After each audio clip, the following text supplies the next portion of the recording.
Hey, what's going on, everyone? Welcome to the Flat Plus Football First and Goal podcast. I'm FPF Hall of Famer Brent Bodkin. And I'm Quaysie Maule.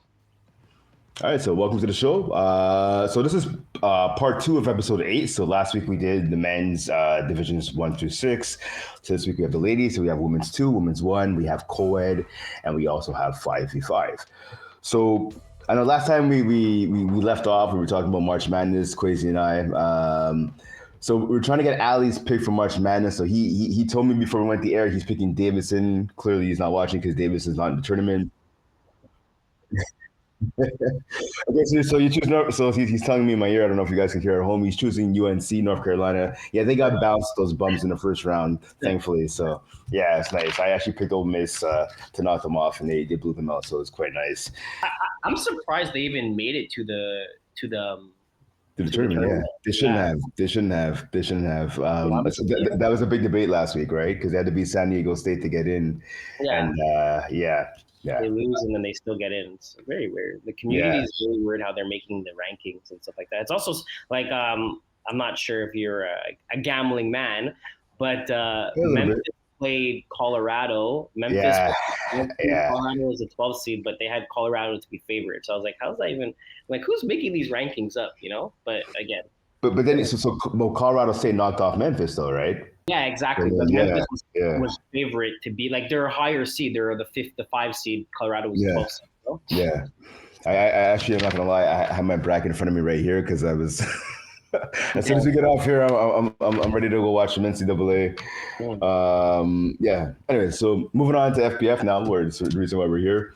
Okay, so let's hop into women's 2. So looking at it right now, obviously, again, since the last time we were here, we didn't have a chance to get to the ladies' division. So yeah, there's 3 games going on. Yeah, but also the recap, right? So the recap from the last week where there was a couple games that were going on. So Chaos blows out XCons, which is kind of surprising to me because I thought XCons was actually going to make it a tough game.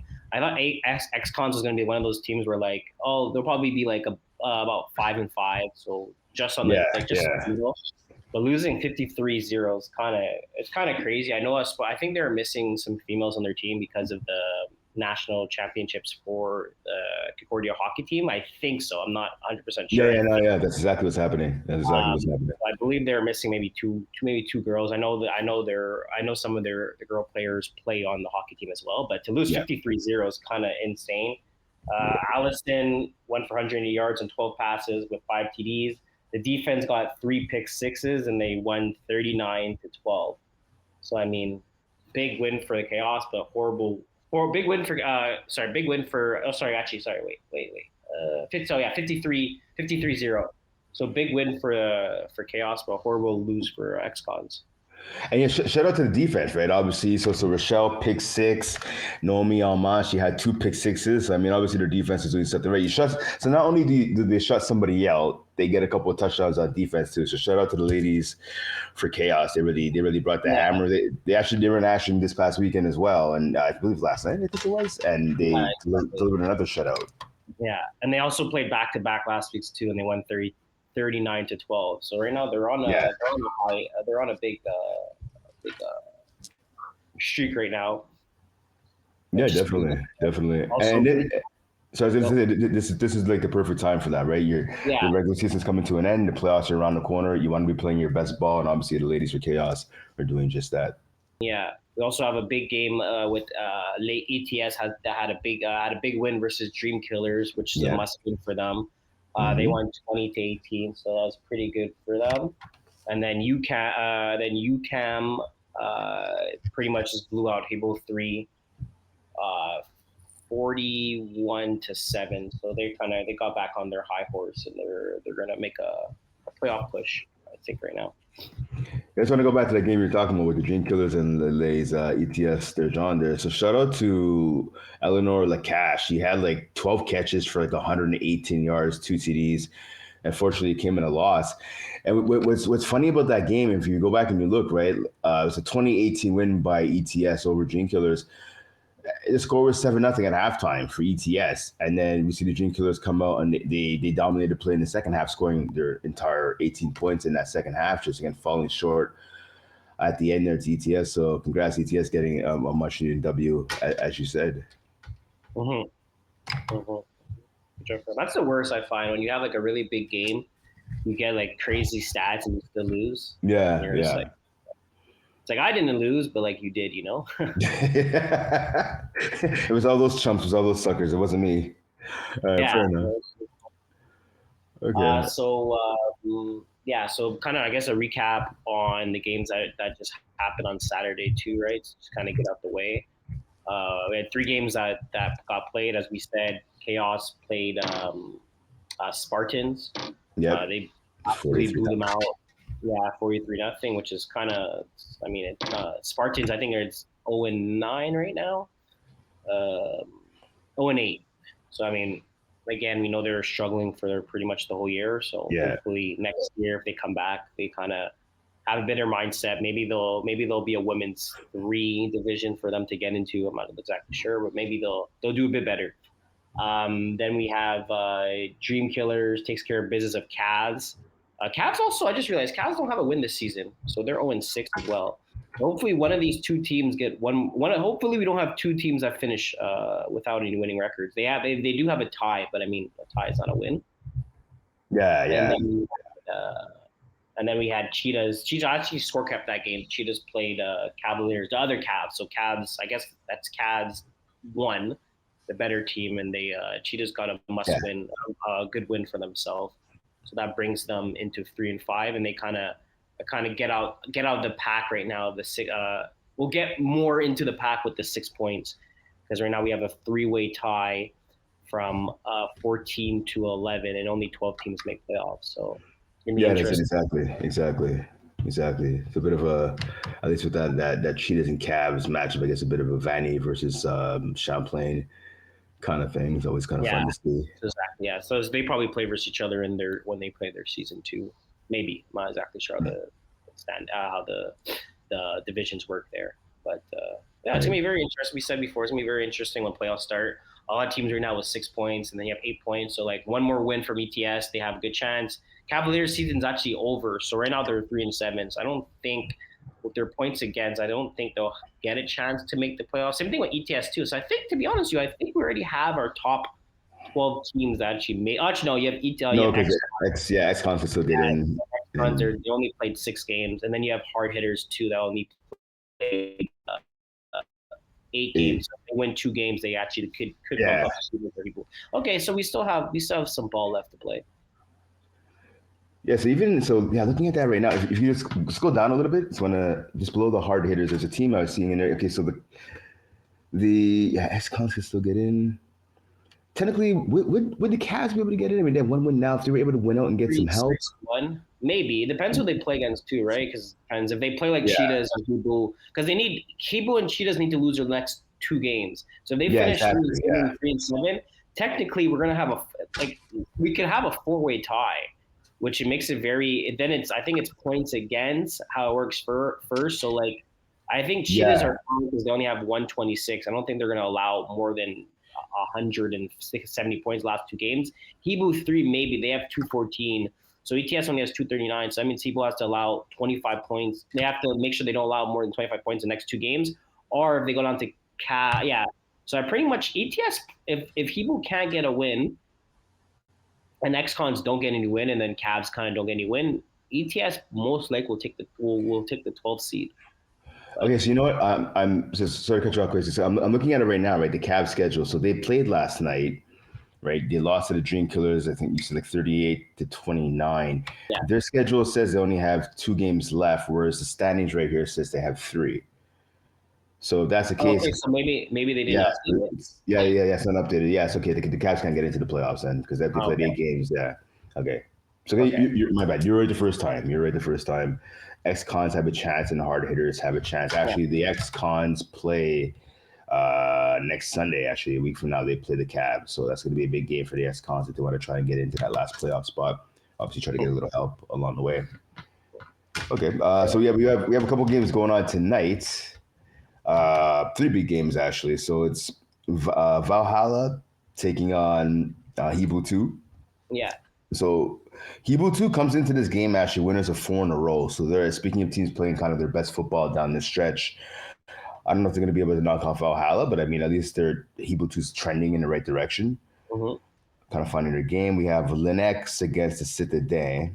So the Citadins come in, they've won 5 out of 6. I mean, it is what it is. But Linux has won 3 out of their last 4. Yeah. So again, 2 teams that are playing some winning football down the stretch, which is good. Yeah, I think the quality of UCAM is a bit better than Lennox. Yeah, yeah, We said like UCAM's only allowed 71 points this season so far. yeah, on yeah. So like, well, hopefully they make it a good game. Yeah, well, that's it. Right? That's it. I mean, listen, as you know, right? You have to go onto the field and play. Anything could happen, right? Yeah. And then we have Hebrew 3 taking on the Saint Laurent squad, the Pats. So for the Pats, so they got their first loss of the year 2 weeks ago. They lost 30-26 in week 9 to the Crocs. They bounced back last week with a huge 31-6 victory over the Cavs. So that brings their mark, I believe, to 7-1. So they're playing. Obviously, you can make the argument they're the best team in women's too. But you have Hebrew 3, right? They're struggling a little bit. 1 win in their last 4 games, just sitting at 3-5 right now. I mean, they're trying to kind of right the ship before the playoffs start. We're gonna see if Hebrew 3 can maybe find a way to get in. Yeah. Well, I I think as we said before, they're big. I don't think they're gonna beat. I think the Patriots they're probably gonna beat them by at least like 20, 30 points. I think Yeah. Hebrews 3's game is gonna be versus the Cheetahs in Yeah. week 14, week 13, I believe. Yeah. On this Saturday in Brossard. I think that's going to be a big game for them because basically both these teams. Well, it depends on the Cheetahs play one more game after, so Cheetahs actually play Hebrew. They play Villa, yeah. So yeah, Cheetahs. It's going to be Cheetahs versus Hebrew. That's going to be their last games that they both have. That's going to be a big game for both of them. Okay. When they play versus each other, because right now they're probably both going to be 3-6 going into that game. So. And I don't think Cheetahs are playing Valhalla, so their last game. So I don't think they're gonna. Kibo's gonna be 3-6. Cheetah's gonna be 3-5, but I don't think Cheetah's gonna beat Valhalla at the last game of their season. So it's not looking too promising. Yeah. We could be wrong. We could be wrong. Yeah. All right, let's go to women's 1. Yeah, so with the ladies and women's 1 here, looking at it, so yeah, no games going on tonight. No games going on this weekend, really. I should say. One game. We do have. Sorry, go ahead. Go. No. I was just gonna say there's one game that stood out to me from this past week was the Citadin beating the Hebrew 43-7. I mean, it is what it is. It's a blowout. There's a couple of performers, couple of players really stood out to me in that game. We have Beatrice Bouchard, 9 catches, 111 yards. Laura Molimon, 2 TDs. Julia Perdi Robert had a touchdown. The defense for Citadin, 3 INTs. So it's a victory, obviously, on both sides of the ball. They really did their thing. You have also, I think, I was trying to get her name. I had it before. My apologies. It's Mary Bouchard, I think it is. 5 receptions, 91 yards, 4 touchdown passes. I know I'm butchering her first name. It's one of those things where I wrote it down quickly and I can't read my own writing, so I'm just gonna go back and try to find her name. Yeah, here it is. Anyway, sorry, my bad. I cut you off. You were gonna say something? No, I was gonna go back just to recap from the week before, right? So week 11. Citadin got a huge win versus Cayenne. They won 25-13. So that's a big win for them. Also, Sub-Zero claims the first seed right now. They're going to be in the first seed going into the playoffs. So they've claimed that. I'm just going to open it up here because I had it on my.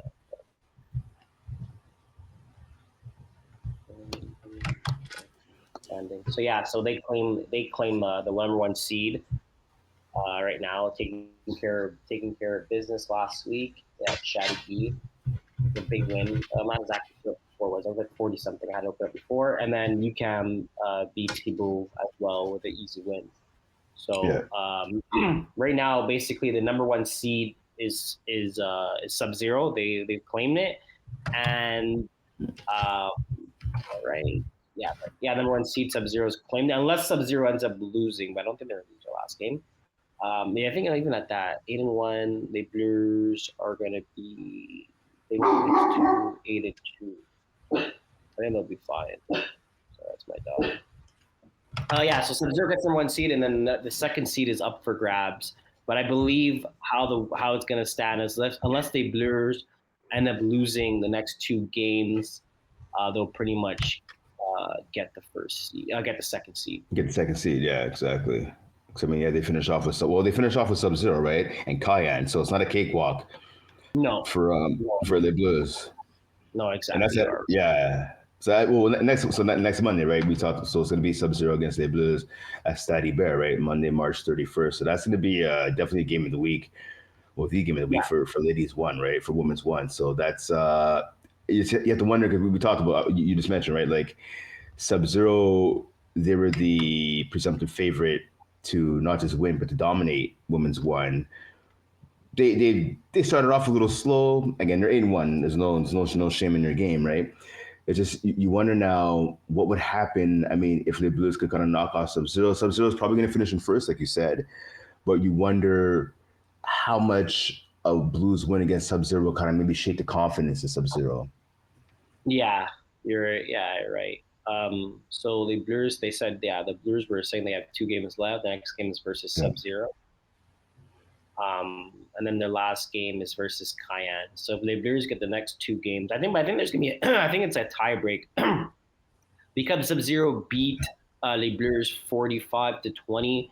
It basically would mean the Blues have to beat Sub-Zero more than 25 points if they won the first seed. So that's why I have in my notes. I kind of put, I don't think they're gonna lose by more than 25 because it's gonna be points. Right. It's going to be head-to-head before. Exactly. That's why I kind of had Sub-Zero as a number one seed. But yeah, I think you're absolutely right. If the Blues do get a good win versus Sub-Zero, they have to pretty much wait entire 3 weeks, I believe, until they play their next game. So they play March 31st versus Les Bleus. Yeah. If Les Bleus to beat Sub-Zero there, I mean, Sub-Zero has to wait more than, I think, 2 weeks, I think it is. I think that's the first playoff game. I think they have also a bye, so I think it's going to be like 3 weeks they won't play. Yeah, it's going to be a while. Exactly. They're going to have like that, what do people say it, when you have a bad taste on their breath, or what's But it's going to leave a bad taste in your mouth and that. In your mouth. Yeah, sorry. So the fact that they have to lose and they have to wait so long to actually get the revenge to play a different team, So that's it. Yeah. That's going to be a big game for both teams going into the playoffs as well. And so I got the player's name is Marika Bouchard. So my apologies. Again, I was writing it fast before we went to air. I was finishing my prep and I said, okay, M something Bouchard. And I had Marika in my head. It's just I had wrote something and it came out looking like Melissa. And I was like, I don't think it's Melissa. Anyways, Marika Bouchard with 4 TDs. And that he will get. Actually, kind of something that we didn't really. I just realized I saw. So she also plays on. UCAM. Does that make sense? That she plays on UCAM 2 as well. Women's 2. I guess she plays on women's 2 because I have her Marika Bouchard for 8 catches, 149 yards, 3 TDs when UCAM. Maybe she plays on both. Yeah, she does. She plays on both. Okay. She plays on both, and she plays also for LDN. I'm seeing it here. LDN and co-ed too. Okay. I've seen her play before. She could ball. I've seen her play. All right, so I think we're done with women's 1. Let's go to co-ed 3.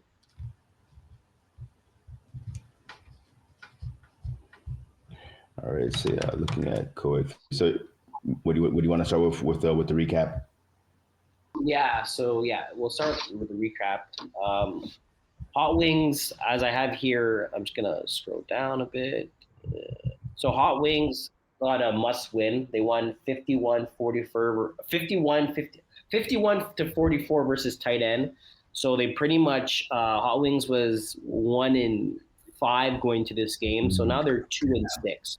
So that brings them. They're still at the bottom. They're bottom of the pack. But if they lost that game, their playoffs chances would probably be a bit less possible. So now they're 2-6 with 4 points. So that was a big game for them. Anything is still basically undefeated right now. That's the 8-0 team, so they're still taking care of business. And then I had for the upcoming week, I'm not sure if the games actually happened. So I had the team had Balls and TDs play versus Dream Killers, I would say. So I said, yeah, that was going to be a very good game. Yeah. I'm going to say Balls 2-1 that game.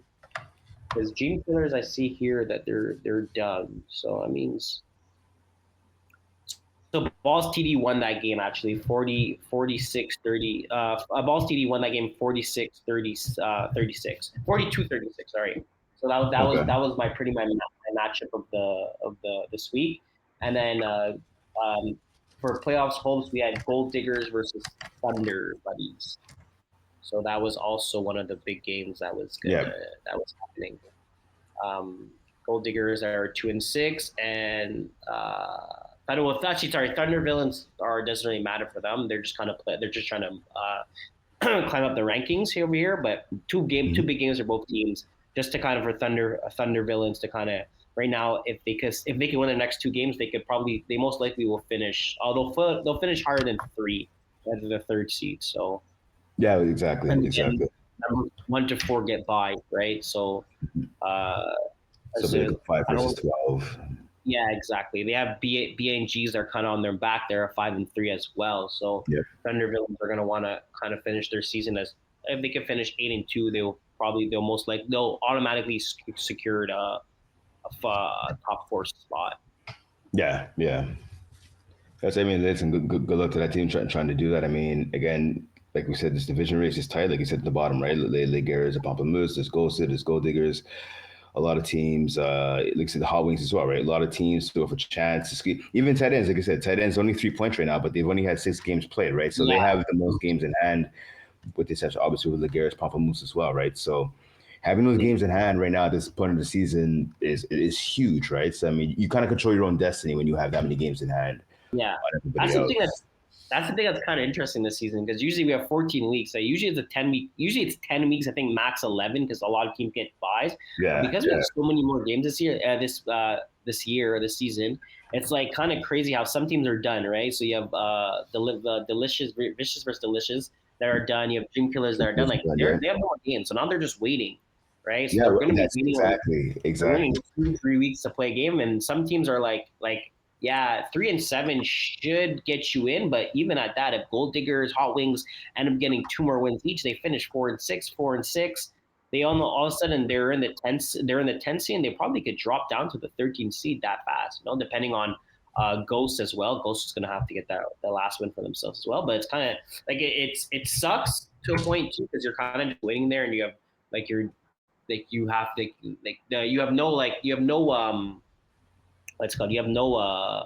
you can't do anything about it. You just have to wait. Well, that's it. So I just want to go back to the first game you mentioned, right, with tight ends and Hot Wings. It happened last Saturday in Laval. I was scorekeeping in Laval, so it was right on the field next to me. So I was trying to watch that game at the same time as watching mine.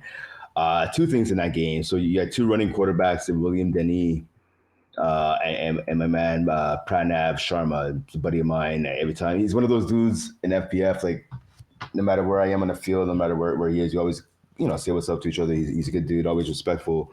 He's a good guy. He's kind of finding his bearings as a quarterback. I just want to point out for this guy, 13 rushes for 154 yards and 2 TDs. So, I mean, he's, I don't know if he played running back, if he played tackle or something, he plays a running back, but those are some impressive numbers. But I want to go to switch to the Hot Wings side. So I didn't get this player's number, but injuries happen in FPF, right? Unfortunately, any sport, but specifically in FPF, right? Obviously, it's still football, even though it's not tackle. There's still a lot of injuries that could happen. Oh. There was a defensive player for the Hot Wings who went to deflag Pranav as he was scrambling for one of the many times he did in the game. So one of the females, as she went to tackle him, and I don't know if her finger bent all the way back or what happened, but the shrieks of pain that came from that field were just like, kind of everyone stopped what they were doing. Even players on my field where I was scorekeeping stopped for a second to see what was going on. And I felt so bad for her. I don't know who the player was because I saw her, she was on the ground, so she was surrounded by some of her teammates. So for a good 2-3 minutes, the referees obviously stopped the game. good heads up move by them, and so play continued on my field. So I turned around and they were helping her up. She was grabbing her hand. I saw her by the kind of by the side, by the front, and then I turned around, play happened in my game, and then I went to watch my game for like 30 seconds because the play was happening. I turned around, she was gone. I think she drove herself to the hospital, or someone drove her to the hospital because it was just, it was a horrible injury. Again, I apologize. I didn't get to see the player's number, so I can't tell you her name, but speedy recovery for her because that was, I mean, it's been a week, it's been 8 days now since then, but that was just a nasty injury. And it just sucks because, like, injuries happen. Like even like scorekeeping your game on Wednesday in Laval, right? There was a player for the IG team. She turned her ankle. She had to be helped out. We got to that after. She had to be helped out on a wheelchair, and it's just it's crappy. But I mean, unfortunately, it's part of the game, right? Injuries. Yeah, it's the worst thing that happens. But as you said, it is part of the game. I think we're done for co-ed 3. Actually no. Ghost. Yeah. Sorry. Ghosted. It was Ghosted, I think. Yeah. Ghosted actually won their game on Saturday. So all right. So they played Montreal Dragons. So they actually keep. I was wondering, I'm like, how are they how are they in the green because they were in the red before? So they're 2-7. So they got a big win versus Montreal Dragons, even though Montreal Dragons are 0-7. But they get a big win, so they keep their playoff hopes in, and they now they just have to hope some teams lose, and they just kind of keep winning games. Although they have one more game left, so they win their last game, and then they just have faith to see what happens. Yeah, I mean, again, like I said, your destiny's in their own hands, right? When most likely for them, when you're in. I know we got one game tonight, Thunder Villains against Gold Diggers. That's going on in Laval. Actually, not tonight. Sorry, this afternoon in about 4 hours. That's going on. And then tomorrow night it's tight ends against anything. So again, like the playoff seedings, nothing is set in stone right now for playoff seedings. So teams still have a chance to go up and down the standings and that, or find their way in. Mm-hmm. Okay, so let's hop over to co-ed 2. Yep. Co-ed 2. So for just a recap for last week, you had no pad versus no helmets. They got a good win versus Block Party, 25-12. We actually have no undefeated teams. Team Rocket goes down to McNuggies, 31-25. So that's pretty surprising that McNuggies take care of business. And then Venom drops a 50 burger. Venom drops a 50 burger. I don't know who they played. Venom last week. So they drop a 50 burger versus Balhar University. So that's a big 50. As we said we talked about before, scoring 50 points, still scoring 50 points, still a lot of points when you score. So that was the recap for last week. And then games that were going to be very interesting for this week was Team Rocket playing versus Daycare. I think that's probably going to be one of the biggest matchups for this week coming in. Team Rocket, as I said before, they just lost their first game, so they're on a lose streak right now, and they play versus a pretty good team Daycare. So I don't think they're going to want to lose in every game, but it is possible for them to go 7-2 going into next week. Yeah, definitely. I mean, looking at it, so there's one game I noticed, and I was like, this could be actually big in terms of the playoff standings as well. So I'm seeing Block Party and Tonics. So looking at it here, right? So Block Party, right? So they sit in 10th right now. They're 4-3-1. Tonics 4-3, right? These two teams are separated by 1 point. So a win for Tonics, who has a game in hand on Block Party, would not only help them jump Tonics for 11th, but they'd be then tied with teams like Michael Scott's Tots, Daycare, Kamikaze, obviously a lot of other teams who have 10 points depending on what happens in those other games. But so that's going to be a big game. And I believe that's going to be actually this coming Wednesday in Laval. I know tonight there's 2 games, Chef's Bandits, Balls Deep, Team Rocket, and like you said, Team Rocket and Daycare. So there's going to be 2 big games. Kamikaze, Le Rancœur tomorrow in Chateauguay, and then Ball Hard University and McNuggies. So a lot of big matchups coming up here. Again, we're down the stretch, right? So it's like this division right here. So like Ball Hard University, right? You mentioned a few minutes ago, right? Their final game of the year is coming up tomorrow night against McNuggies. Yeah, you have to win 100%. If they don't win, they're out. Yeah, that's it, right? And McNuggies, I mean, they're in 12th. So, I mean, it's not like they're at the top of the division. No, It should be a winnable game for McNuggies, but I mean, this is it, right? Baja University, your season's on the line. What's gonna happen? yeah. No, it's very interesting, especially the bottom teams, right? So like, so you have some teams, like to be honest, you have no pads, no helmets. If any of these teams if they get their fourth win, I think they're pretty much sealed it because they knock out, they kind of screw over a lot of the bottom teams. Yeah. So Purple Blood, if the top 16 teams get 4 wins, like Purple Blood are out. Chef Bandits, I'm just gonna call them out 1-5. I don't think they're coming in. They're done. The Westies done as well. Flag Force 1, they're 2-6. Who do they end up their schedules with? I like that They name. play Crazy Frogs in Red Zone. I mean, Frogs. those are winnable games. The Red Zone game's a winnable game. Yeah, Red Zones. Yeah, no, they're and Crazy Frogs. Crazy Frog. Red Zone is 14th, and Crazy Frogs are at the bottom, right? The Crazy Frogs are in 5th.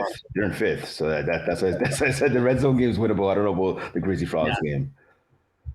So I would say there's still a chance, but a lot of these teams, as soon as like if no pads, I said no pads, who's going to both? As soon as they all get those 4 games wins, it makes it so much harder for those bottom teams to. As again, Ball Hard University, if those teams get those extra wins, like their tie break's not even going to matter anymore. You know? Yeah, well, that's it. Exactly. So, exactly. That's what they're kind of holding on to. They finished 3-6-1, and then who's going to carry the boats? Go 3-7, no pads, go 3-7. I mean, they literally jumped them because they have that extra tie, right? They get that extra, and also taking care of business winning their game too as well. So it's going to be a hard one. So one thing I want to ask you about this, right? So looking at those last 2 teams, right, in the standings. So like, well, in the playoff race right now. So like talked about no pads, no helmets, just balls, and who's going to carry the boats. Who's going to carry the boats, right? So they're hanging on to that last playoff spot. Looking at their schedule, so they got a tough matchup next Sunday. So they're off this week. They've actually been on a bye since March 9th. Their next game back is going to be on the 30th against Michael Scott's Tots. So that's not going to be an easy game. Michael Scott's Tots are going to be the favorite. But then they get a break, right? They face the Westies later on. So, I mean, that's anything could happen. But again, the Westies right now 0-8. I don't like the chances of getting a W. And if we're looking at the other team, there again, no pads, no helmets. No pads. Sorry to cut you off. No pads, no helmets, just balls. They're kind of screwed. Well, not screwed, but their 2 matchups is Team Rocket and LDN. They're playing the 2 of the best teams. Exactly. Listen, Ball Hard University, you have a big chance. You got to handle your business first before worrying about anybody else. This is what I love about this time of year. I mean, listen, I'm always of the I rather control. You can only control what you can control, right? So like anything in life. Ball Hard University, you got to get the W. That's the only thing you can't control. You can't worry about everybody else. But for me, like I'm so excited this time of year. Like all these playoff races, they're coming down to like these little things. Needing help to get into the playoffs sucks, but I mean, you put yourself in that position. So I mean, it's exciting. It's exciting. It's also the best feeling too, right? You're like what team's playing, especially how fast the scores that are the scores go up now. Like how fast scorekeepers could upload the scores. Yeah, to kind of see who won. Exactly. I remember years ago, so this is back like 2012, I want to say, where like, or 2013, or just like going back like 2015, 16. I remember where there was playoff competitions where we're like, we need a team to lose, but like the game happens on this Saturday, right? And you like, okay, so you're kind of like, okay, fine. You're waiting until like Sunday, Monday. Exactly. Like you have group chats of people like, who won? Or you would actually have people go to the game 100%. to go watch to see who won. Not to scout, just to see who won or lost, to see if they're in, because we don't the technology that we have now, especially for the app that we're using. Yeah, we upload the game in less than 30 seconds. It doesn't take that's it. As long as there's Wi-Fi, you're good. Yeah, exactly. It doesn't take so long to ball go, and then your phone has to wait, and then you can't score keep any games. It takes 30 seconds, and all the stats, everything's up, right? So if you want to know if you won Defensive Player of the Year, you need a guy not to get 2 interceptions at the end of the year. Like it's right away. You're not waiting. You don't have to go see him in the game. And kind of, don't get an interception, you're not. So that's one huge big difference. But again, it's still pretty cool. Like, you're kind of just waiting to see, and you're like, you upload. You just click on like, whatever, you refresh, you see, okay, they lost, and your group chat, okay, guys, we're in, like, let's go, So No, 100%. Listen, I can tell you, dude, from my first year playing in FPF, I remember Rob used to have the first year I score kept. This is like a zillion years ago. Before the tablets, Rob used to have this long piece of paper. It was literally like as wide as I am, and it was on like a clipboard. And literally, you have to it to be a column for the quarterback. You have to put a check if they completed a pass, a dot for incompletes, and then there'd be a thing with numbers for the receiver. So you have to put how many yards the catch was, and it took forever. And then at the end of your shift, Rob would have to come and meet you, or you have to go and meet Rob, and you give him, or you give it to Mo or somebody, you give him the clipboard with a long piece of paper, and you'd have to tabulate all the stats. It would take him, I think, 2 or 3 days to get all the stats online. It was hilarious. So I mean, those are like the dinosaur days of FPF. So I know when this app came along, I believe it's with League Suite. So actually, Rob, the former owner of FPF, he has a new company called League Suite. You should check it out. Actually, he's done some really good work. He's the brains behind getting the app that we have on the tablets and on iPhones and that, and getting all those scores put online super quick, and all the updated and in-depth stats. So thank you to Rob for that, because you're right. I remember you beat a team and then you have to wait 2 to 3 days to find out how the other team did. You're trying to chase or trying to catch or whatever. And it's good times. Yeah. So just to go on like that really fast, I think the one time, I think my phone died. So I had to, no, sorry, my phone didn't die. The app wasn't working for some reason. So I had to like I was in my notes on my iPhone and I was taking notes. So I had the quarterback, 6 yards, tackle, and then I remember I had to then I had to go the following night, whatever, the next day when I woke up. I told Rob I'll make sure I'll get to him tomorrow, and I had to to put it in manually after. 100%. But that's the 100%. That was probably one of the worst scorekeeping shifts I did, but it is what it is. All right. So Division Co-Ed 1. Yeah, Co-Ed 1, yep. So just a recap of Co-Ed 1 from last week. So you had a big game between Dominoes versus Plenty of Fish. As people know, I play for Dominoes. That was a high-scoring game. It ended 51-48. So two powerhouse offenses kind of went at it. Not a lot of stops in that game, as both teams scored almost 50 points each. Dominoes ended up getting the win at the end of the day, so they improved to 5-3. And I think Plenty of Fish goes 4-4. So there's that. Kiss My End Zone beats Monarchs 39-14, and Hosh Hamazos beat Pass Whipping as well. So that's kind of something that's kind of shifts up the thing, shifts up the standings and stuff a bit from last week. Yeah, it's for Co-Ed 1. And then this week we had some interesting games that did happen because it happened on Saturday. You had the IG team. No, because we have to. Oh, yeah. So because there's games on. That's exactly it. So on Wednesday, Wednesday as well, right? So Fit Squad beats Party Mix, so that's a big game that's a big win for Fit Squad as well, right? Because we're kind of. I didn't think they actually had a chance for winning some of their games. Party Mix, I believe they were going to win, but they did get an impressive win versus Kiss My End Zone. Yeah, so they keep their playoff hopes there. And then Dominoes actually beat the IG team 27-28 on the Wednesday, the game that you score kept as well. Yeah, so I mean, obviously you played in that game and you can see the highlights too. I like that game, man. It was fun. It was fun to score keep, obviously. It went down to the wire, so I'm gonna so people that didn't watch the game, you can see the stats obviously, but I'm gonna tell you the turning point for me in that game was Kevin Wyeth threw a deep pass. I think he was targeting AJ, and Marvin Steinberg, who should play safety, he came over the top and he reached out with his left hand. He batted the ball down. And I remember saying to the official right there, was Derek on the spot, I'm like, he should have picked that off. And Derek said the same thing. That's going to be that could be the play of the game right there. Because he ended up, Marvin's a fantastic player. He just dove, he kind of even dive. He just stretched out his arm, kind of made, not a half-assed attempt, but If he Yeah. would have tried to make the catch, he could have dove. He has great hands. He should have dove and tried to make the catch because that was a turning point. Because you guys eventually ended up scoring, and then I believe you guys ended up stopping them as well. Yeah. You guys got an INT to end the game, and I remember saying it happened with about I think 2.5 minutes left, and I was like, if he would have intercepted the ball because you guys were trailing them at that point, they would have got the Yeah. ball back. Exactly. They could have ran out the clock, or at least given you the ball back with maybe 2 plays left, and that would have been it. Yeah. And that was huge. That was huge because I remember, and even Marvin, I could hear him saying. So shout out to Gigi who got the game winning touchdown for you guys in that game. Marvin, during that drive when you guys scored the game winning touchdown, I could hear Marvin say under his breath, "We made too many mistakes."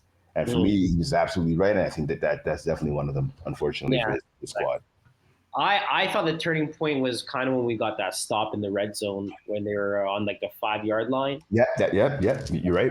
You're right. Yeah. You're right. To be honest, you don't get stopped a lot in the 5. I think they first plays was incomplete, next play was incomplete again, and we just we made a defensive stand actually, and we were able to go into the half with them not scoring. So I think that was also good on our hands. That way. There was an injury too, right? You were talking about that did happen. Yeah, it was Constance Miller, who's like a fantastic player, and yeah, she turned her ankle as a receiver. I think she was running a slant and the goal line. I guess she maybe she was the left hand side slot receiver. I think she was faking it out and looking to run a slant back in, and right away she crumpled to the floor. And she was grabbing at her left ankle, and so obviously she got wheeled out of the place in a wheelchair. So that's never a good sign. No. Yeah, but she's tough though. She's a tough. She was actually lined up. I was playing the 3 spot. I was coming towards her to because we had a shooting thing. Yeah. Defense, and she was doing I think an in out in, and then she went in, and then she went out, and then she went in. I thought she wasn't she was. It's not my area at that point, so I was okay, fine. And then she went, and then she was trying to go back out.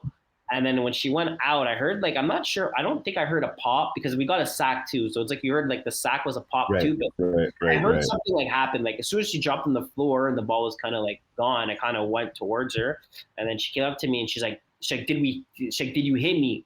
And in my head I was like, no, I didn't I didn't touch you, because how her route was like that. And then she was kind of upset that I didn't hit her because if I did hurt her, she'd be like, okay, maybe her or something around those lines happened. But the fact that nothing happened, she kind of fell on her own. Is those are the worst injuries when you get hurt without any contact, non-contact injury. So she was telling me. I'm going to tell you. Sorry, no, go. My bad. Yeah, so she was kind of telling me. I believe it was her calf or something around those lines. She said she was going to be out for a couple months. And she's an athletic therapist as well, right? So it's kind of she kind of already knew. She was on the floor and she was telling me, did you hit me? And I was like, no, I didn't hit you.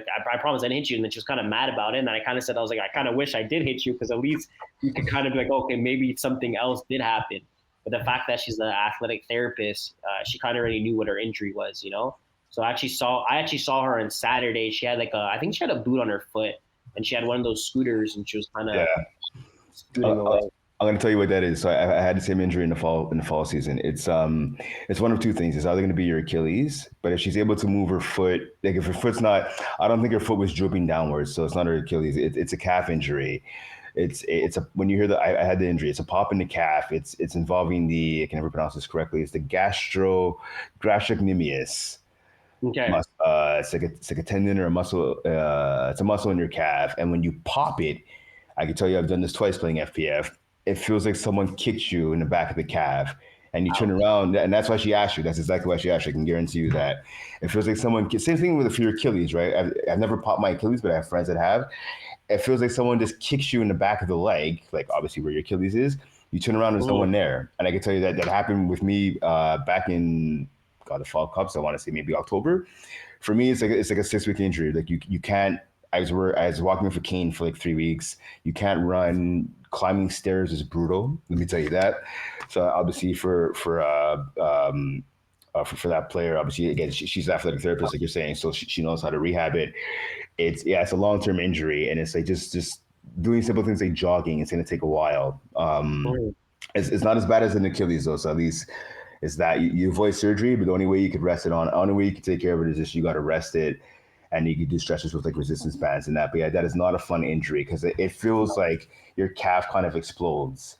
and it's a bit of a burning sensation, and yeah, it's not fun. It's not fun. No. As soon as she dropped on the floor, I knew something happened. Like I was it's not good. And they were trying to like get her to like, they were trying to pick her up and get her to walk, and then she literally couldn't do it. Right? Yeah, you can't walk. Like basically you have to hop. So I remember I did it at Nishadagi Field, and I was lined up on defense, so we were. I think I saw you when you did that. Exactly. And like literally just for me, we were in our end zone on defense. Just for me getting from our end zone to the back wall where my bag was, had to hop on one leg to get out of there. I had to lean on somebody. That is no fun, I would tell you that. But again, it's better than a torn Achilles, 100%. No, for sure. Also, it's unfortunate when it happened too. Like injuries do suck, and I'm not saying she would have came back, but if you could like kind of get that in week 1, maybe you have a chance to play playoffs. You know? Oh, you will. Yeah.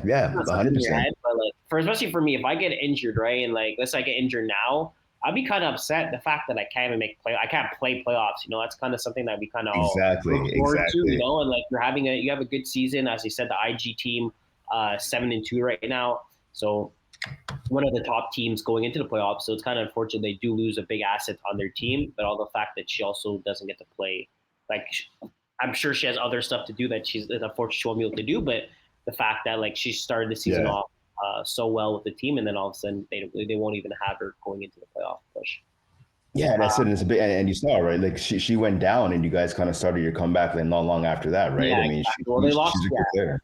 Yeah, they lost a big defender as well. You know, she's very she's yeah, 4-time All-Star, 4-time champion. Anyways, hopefully Constance, it's gonna heal up soon, and you'll be back on the field for the spring season. Yeah. So kind of to go back to the what we were talking about. Yes, Saturday games, IG team won, pass whipping won as well. So good games for them. Then you have Monday actually. So tomorrow you have Domino's versus Party Mix, Banana Nice Try versus Fit Squad. That's gonna be that's gonna be a huge game for Fit Squad right now. Oh yeah. And then you have Plenty of Fish versus the Merge. So not as much. Plenty of Fish, the Merge, not as that big. I think Plenty of Fish would want an extra win to make sure they go into the 5-4 standings. I think 5-4. I think 5 wins are automatically in. 4 could be tricky when it comes down to the end of the season. And the Merge is defending their perfect season right now, that they're 7-1, 7-0 actually. So this is so this is it, right? Like you're talking about, like with Fit Squad, right? So you said they're coming off of a big win, and they knocked off Party Mix, right? So that's huge. Party Mix, unfortunately, I think their season is over. But for Fit Squad, right, what that win does for them is it puts them in contention to get into that last playoff spot, because they're tied with the Monarchs, right, with 6 points. And then there's like 4 other teams: Banana Nice Try, Plenty of Fish, Kiss My End Zone, Mizzou's, all with 8 points, right? So if you're Fit Squad, like that win was huge, and now they have a huge chance. If they're able to knock off Banana Nice Try, I don't want to say I think they'd be in 100%, but I think it's pretty close, because if you look at a team like Kiss My End Zone, right? Kiss My End Zone only has 1 game left. All those other teams have a game advantage, a game in hand, I should say, on Kiss My End Zone. So Kiss My End Zone, they're going to need to get a W. But they do play Party Mix, Kiss My End Zone. Oh, their final game? Okay, you're right. Yep, you're right. I see. Final game of the season. Yeah, you're right. Okay. Well, I mean, Party Mix, it depends. You're a veteran squad. You never know. Depends who they bring up, but I mean, I'll feel more comfortable if I'm playing the last team compared to. Oh, for sure. Yeah, it's gonna be very interesting going down the stretch. A lot of these teams that do have the 8 points. You know, we're talking about Plenty of Fish, Banana Nice Try, Kiss My End Zone, Hush Mazos. They all have 8 points, right? And they all have to play 2 extra games. So you never know, if they drop those 2 games, Fit Squad could get those to get an extra. Fit Squad actually has 2 games left, right? You're saying, so they play Banana Nice Try, and they play Hush Mizzou's, I think. Yeah, exactly. So that's gonna be a big last game too. You never know seeding, because they can, like, let's just say Fit Squad loses versus Banana Nice Try, but they beat Hush Mazones, and then Hush Mazones lose versus Banana Nice Try, and then lose versus Fit Squad. They finish 4-6. Fit Squad gets the tie break against them versus head-to-head if there's not other teams that are 4-6 as well. So it's also something to look at. Yeah, it's true. So, I mean, we're gonna come down to the last week actually. As I was telling my team, we were I think we won 2 games in a row. We were 3-3, and then everyone was kind of like, "Oh, we're fine." I'm like, "No, guys, if we lose our next game, and we played Hushma Zones in Chattagee, I'm like, if we lost that game, and we went 3-4, we would have been one of those teams right now at the bottom end, you know." So now we're 5-3. We're more comfortable. We play versus a not so good party mix team, so we kind of get an extra win there and kind of secure our 6th spot. I think we'll finish in the third seeding after a win tomorrow. But for the other teams, it's like you can't take a break, because before you know it, if you end up losing a game that you guys should have won, as we were saying, Party Mix is playing Kiss My End Zone. If Kiss My End Zone decides to lose that game, they go from being in the 7th seed and they get dropped down to the 9th seed very fast. Yeah, that's true. That's true. It's going to be interesting to see again. Like I said, big games coming up this week for this division. And again, 2 points, big 2 points on the line for a lot of teams, again, especially those teams trying to kind of fight their way into that last playoff spot. Obviously, talking specifically about Fit Squad. Mm-hmm. So we go to 5v5. We'll go to rec. Yep. So recap for last week. 5v5. Yeah, so Trap Stars win 28-20 versus Pass Holes. Yep. So they get a win there. The Mercenaries get a blowout win, 25-0. And then First Down Sniffers. Oh yeah, so that's pretty much what happened last week. Yeah, 2 big blowout wins. Yeah, we don't have that many teams in this division, so there's not that much to talk about. There's only 6 teams, right? So like sometimes only 2 teams play in the week. A game that I was kind of looking at was did the game happen before I start saying this? Oh yeah, so First Down Snifflers are playing. Oh no, they already happened. Wednesday. They played. Yeah, doesn't say Mercenaries 2 big blowout wins. Exactly. So as I say, like the Mercenaries defense, right? Like shout out to them. They let in 1 touchdown over 2 games. So I know I know El Capitan there, the captain of the team there, Gino DeFazio. He's feeling proud over the last 2 weeks about his team. So again, listen, you hold 2 teams to 1 touchdown total. Like you're doing something good, right? So I mean, shout out to those guys and ladies on that squad. They have a big contest coming up next. They're playing Trap Star 5.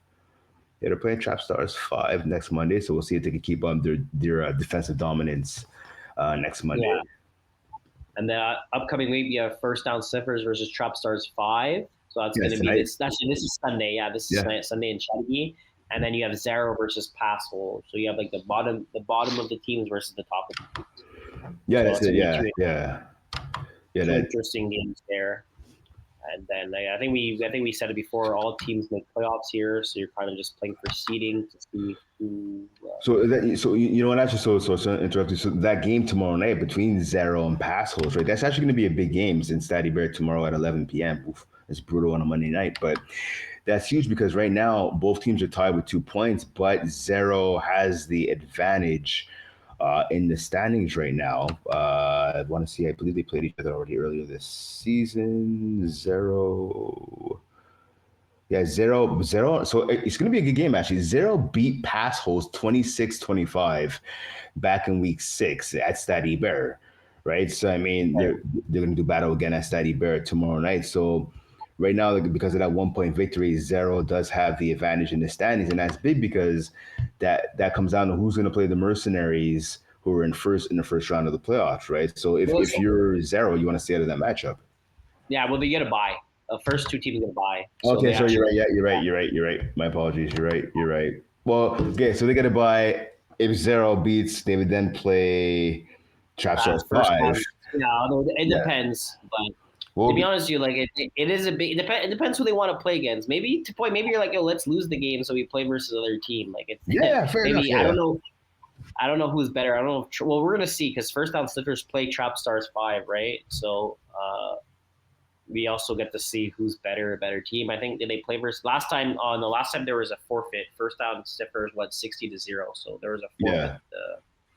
So we're gonna find out who's a better team tonight at Chattagee at 9 p.m. So we're gonna kind of see who's the better team between those two teams, and then the bottom teams can kind of figure like, okay, well maybe we don't want to play this team, we want to play the other team instead. I mean, So, that could be a strategy as well. it could be. I'm thinking like long term, right? I mean, you look at it like Mercenaries are by far the best team in the division. Not only did they have the best record, they had the best offense. They scored almost twice as much points as anybody, and they have actually second best defense because the Green Monsters have technically the best defense with 90 points allowed to the Mercenaries 94. But so you're talking about, right? So obviously, first two get a bye, so it's going to be 3 versus 6 and 4 versus 5. If I'm the first down sniffers, assuming you beat pass holes if they stay in the 6th seed, that's who you play in the first round of the playoffs. Then you're playing Green Monsters versus in the second round versus having to play Mercenaries. I mean, no disrespect to Green Monsters, again, top defense in this division, but I'd rather play the Green Monsters in the first round than the Mercenaries. Yeah, it's just my opinion. That is true. Yeah, you're right. You're right. All right, so let's go on to Intermediate. Yeah.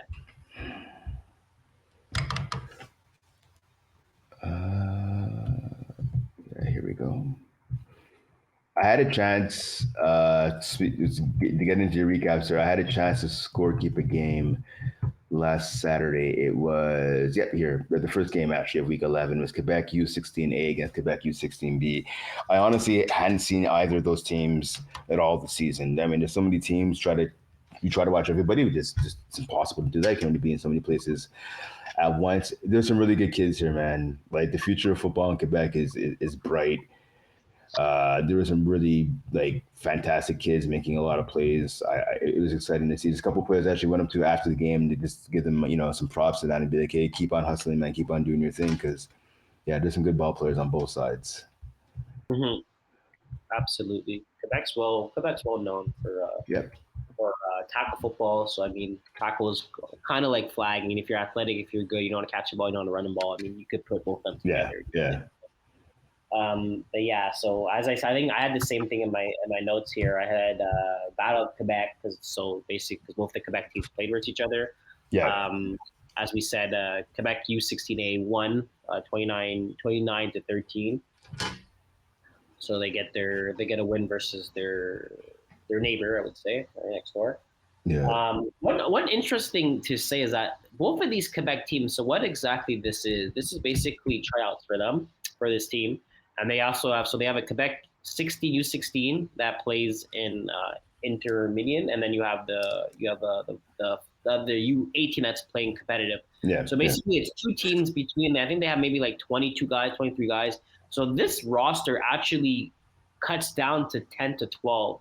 So they make 6 cuts on each team. Maybe depends a bit more, depends what they have, and they make a whole team. So this for them is literally tryouts. Yeah. It's your tryout team. So It's kind of weird. They were kind of talking about it, like if they're able to. The thing is, the only issue is right because the season is so long for FPF. How we started in January, we finish in May, right? They don't have time to keep that many players on the team for that long, right? Because it comes to a point where they're getting ready. I think their tournament starts in June. So they don't want to keep 23 guys or 26 guys they have. They kind of want to make their cuts now. I believe they've been making cuts here and there. Like they'll have one guy, they'll say, okay, we're not going to ask you to come back. And they won't come back for the FPF season. But even at that, the fact that the season right now, we're almost in April. We're almost in April right now. They have to make their final cuts as soon as possible. So you can't really cut guys because you need them to play for playoffs, right? To a point. So they're kind of in a situation where they're we don't want to keep this kid if we don't need him anymore because we're trying to build our whole roster as together. We want to start having these guys play together. The guys that are playing U16, the guys that are playing U18, they want to combine the team together. But they're now they have to wait until the season's kind of done for this, right? Because if you let's just say you cut the guys down, you go from having a 12-man roster to a 5-man roster. It's like, and then you have 7 guys on the other side. So it's unfortunate for them that the season's this long. Because, I mean, if the season was, let's say you take it a month before, and let's say we're in playoffs now, they would have had all these guys. They play the playoffs. They kind of see how they play the playoffs, and then they can make their final cuts now. But they kind of have to make their cuts as soon as possible to start building their full team and their full roster. So that's also something kind of to look at, which is unfortunate. But I mean, it is what it is. Yeah, that's it. I mean, listen, the best way to avoid getting cut is to kind of just ball, right? To show what you got. And yeah, exactly. Yeah. So they were kind of sorry. Back to my train of thought was they wanted to know if they could kind of combine both teams together. And one team, since U16B is going to be eliminated anyways, they're not going to win. They're going to say, okay, we'll forfeit that game, but we want the U16A team to have the All-Star team. So it was something in the talks. Like, to me, I didn't really. For me, like, if I was playing against them, I would prefer, like, if I was like one of the top teams, like Five Guys or Blue Dry, I'd find that would be kind of cool. You know, you're playing versus a better team. But then you have also some players that are kind of like, oh no, why are they combining teams together? But again, guys, they're 16 years old, they're 15 years old. I mean, I get the point. Like, you're gonna have some guys complaining about the merge, but again, like they had the idea for us for 5v5 and competitive, and I'm all for it. Like, yeah, let make your cuts and then have your all-star team and let them compete versus the best of the best. You know. So, right. I'm not exactly sure what's gonna happen, but again, they're kids. So. Yeah, I mean that's it. I mean, listen, I mean. They're kids, but also just giving kids the chance to play ball and to test themselves against maybe some better and some tougher competition is always a good thing. Yeah. Listen, there's a couple of kids that I saw, like, again, scorekeeping that game, they could definitely handle that. Like, I'll single two kids in particular. Micah Taylor, this kid, I mean, again, he's 16. He's, I want to say, at least 6 feet tall, maybe 6'1". There was a long touchdown in that game. I think it was by. I think Jacob broke his. It was a long touchdown. It's about like a 30 or 35 yard. I think it's like a 5-yard pass, and the kid took off down the sideline. And I'll tell you, Micah Taylor was on one side of the field. He ran over and deflagged this kid. I thought he got him before he crossed the goal line. Leo Gervais was the referee, so he had a better angle. He said he didn't. He gave him the touchdown. The fact that this kid ran about 30 yards from the opposite side of the field all the way to the end zone, it showed me a lot. It showed me this kid had some hustle and he cared, right? He made a couple plays on the ball as a receiver, made some plays as a defensive back. I don't know if he plays tackle, if he doesn't, he should, or even if he just plays flag, it's fine. He's one of those players I don't think is going to get cut anytime soon. This guy has length and he has speed. And it's funny because the opposite of that, me and you being guys that are like, 5'8", I think I'm being generous with that for both of us, but let's say 5'8", 5'9", there you go. There's a kid, Keenan Lehens, from, he was on the other side, so he was on Quebec U16A. This kid, small kid, but he was scrappy. He was covering Micah, who gave up at least 5 inches to him. He was covering everybody, made some plays as a receiver. He was trying to go through players to get the ball. Like, he's the type of player, period, you have on your team anytime. Like, he's like a bulldog. And the longer the game went, the harder he kept on coming over and over and over. And it was fantastic to see. Like, it was just great to see. Nice. Yeah.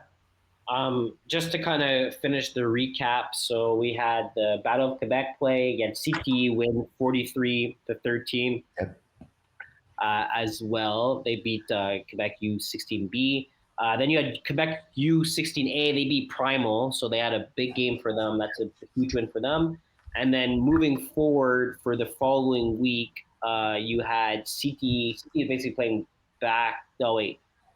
No, that's next week. So then you had CT that pretty much played on the Wednesday night back before we did the other podcast. So they played Blue Draw. They played Quebec 16A and they played Blue Draw 7.1, and they won both games 21-6 and 31-6. So before you know it, CT wasn't looking the best. They're kind of look like they're struggling a bit, but they got three wins in the last 3 days. So I mean. Solid. We talked about peaking when we talk about like when it's how good it is to start peaking at the right moment, and right now they're peaking at a good time. Next week, the following week, so week 12 that we're going into right now, we have 3 games on the Sunday and we have 1 game on the Wednesday. The game on the game on the Wednesday I want to talk about is CT's playing X-Men, so that's going to be a very big game for them. Oh yeah. And then you have Blue Drive versus Primal. That's also going to be That's also going to be very two. That's basically going to be two big games that you're going to kind of want to look out for. Yep, definitely. I mean, again, yeah. So you also have U6 Quebec U16B against Five Guys, Quebec U16A against Gamblers Anonymous. Again, all 8 teams made the playoffs in this division. So it's just again, there's no bias. So it's just going to be like the usual 1 through 8 format: 2 versus 7, 3 versus 6, 4 versus 5. But right now, again, the team's trying to kind of jockey in the standings, trying to not avoid anybody, but I mean, the higher you go in the standings, ideally, the better it is for you come playoff time. But that's definitely not always the case. Yeah. Hopefully, and also hopefully Quebec 16B could get a win in the next 3 weeks to get a first win of their season if they don't finish 0-10. Yeah, definitely. Yeah, definitely. I mean, listen, they have the game, and they have games in hand on a couple other teams. They're one of a couple of teams with 27 games played, right? So they have Five Guys. They finished with Five Guys, X-Men, and Gamblers Anonymous. Like I said, I did like what I saw. Unfortunately, in a losing effort by Quebec U16B last Saturday. I mean, they played 2 games since then. They just need to find some consistency on offense because what they rotate quarterbacks actually is what this team does. So they have one quarterback starts the first half, and then the second quarterback starts the second half. Because they actually, I think there was about, I wanted to say maybe 9 or 10 players on their team, maybe 11 when they scored kept their game last Saturday. So it's hard to kind of find that chemistry. But again, these are trials. That's what, like you said, the main reason why they're there, right? It's not just to win games in that, but it is hard to find that consistency when you're rotating so many guys. But I mean, listen, see more chances to get a W. Yeah, they have 2 quarterbacks, right? So I don't think they're going to be bringing 4 quarterbacks on division Quebec 16A and 16B. Exactly. So I think they want one on each team, right? So that's the reason why they'll have one. They'll probably have one quarterback from A and one quarterback from B. So they'll make 2 cuts from B and A. Depending if there's actually 2 studs on A, depends on as well too. But I think they need to make sure that both quarterbacks get as many reps as possible to throw the ball. Yeah, but I have hope for Quebec 16B. They play Gamblers Anonymous. Exactly. Last game of the year for Gamblers Anonymous. So that'd be your best chance for W. Yeah, exactly it. So let's move on to competitive 5v5. Cool. I have a recap of that game. So Flag Moi played Ruse. They got the win there. I'm just going to go to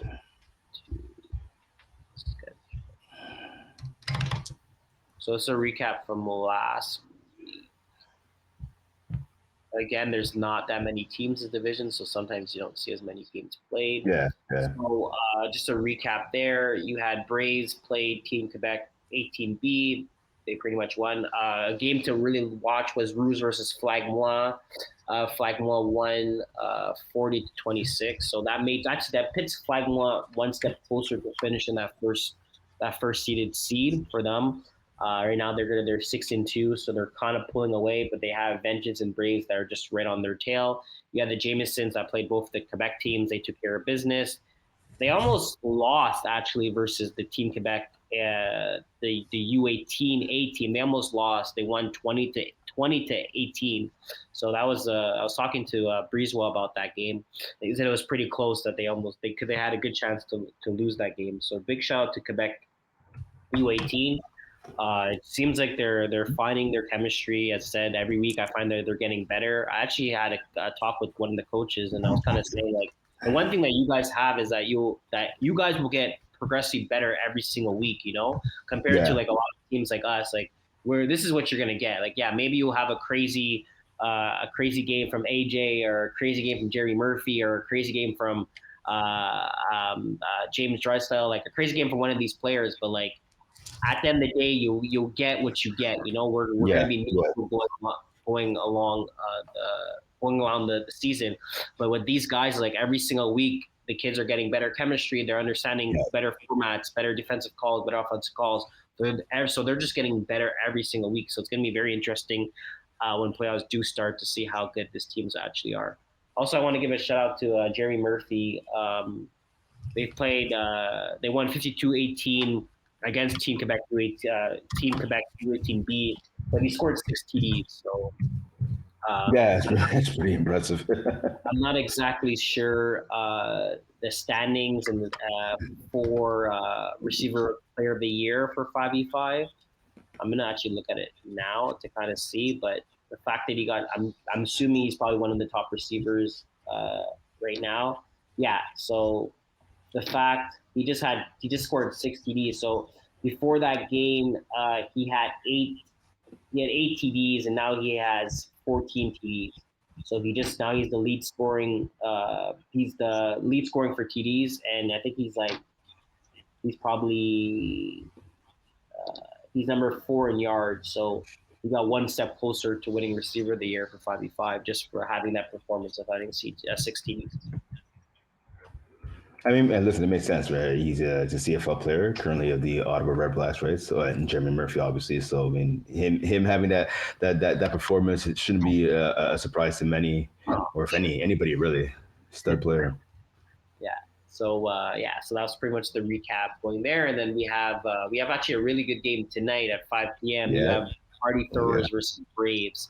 Yeah. So that's going to be a very interesting game for standing wise as well too, right? So Party Throwers must win again because every team makes playoffs, but we're coming down to the end of the season. So more wins, you get more confidence going into playoffs. So you want to win as much games as possible, so you have that boost of morale going into the playoffs. Yeah, we also have the Jamesons taking on Team Quebec U 18B. So these two teams played each other pretty much like last week, right? So I mean, last Tuesday I believe it was. So Jamesons knocked off Team Quebec U18B by a score of 34-0. So if you're still hoping Team Quebec can at least get some positivity, get some momentum coming out of that game, score some points, get on the board, and feel good about themselves, and again try to move forward as the season goes on. Because like you said, right. These kids are in here for a reason, and listen, it is literally kids against men. Mm-hmm. So you have to expect some of that one-sidedness, right? But these kids, the main reason why they're here is to get better, and when their actual season start, to really take off, hitting the ground running, and being here in FPF is the reason. Hopefully is going to help them do that. No, for sure. Something actually, this is kind of off topic. So, I mean, do you have anything else to say about the competitive 5-5? No. Okay. No. So, just a little recap to talk about me and you towards our All Stars. So, I was talking to some of the players. You know how we do our All Stars. We do 8 guys per division. Yeah. A lot of these guys, a lot of these teams, they want to have a scrimmage with each other. Yeah, they want to take guys.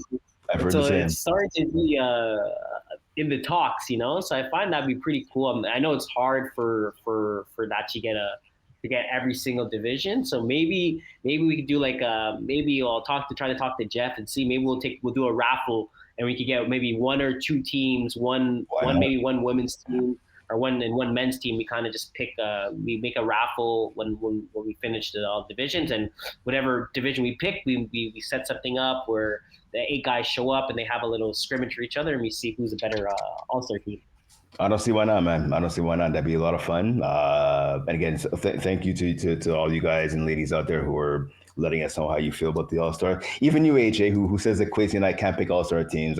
I don't know, AJ. I don't know about your All-Star team. I know it'd be you, and you. You play quarterback, you throw the ball to yourself, and then maybe you could rush and play safety at the same time.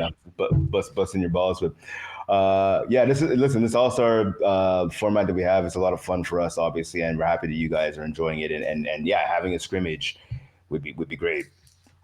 Yeah, no, it was when I was seeing comments of people coming to us like, oh, so when's this happening? I was like, what? Like, what are we gonna? I was like, I don't know. Maybe I'll see what if we could do something there. I thought it'd be pretty cool. It'd be hard, as I said, to get every single team to do it because it's a lot of field space, a lot of schedule conflicts for other players and stuff. But if we could get maybe one team just to kind of see how it is, it'd be pretty cool, We also have the reason why we have the All-Stars thing at the end of the year when we do actually officially make the All-Star picks. Well, the community does for that, and we have a kind of All-Star thing, but also it'd be kind of cool to do this as well, maybe one team per year and see how it goes. It's something really cool to look at. Definitely. I fully agree.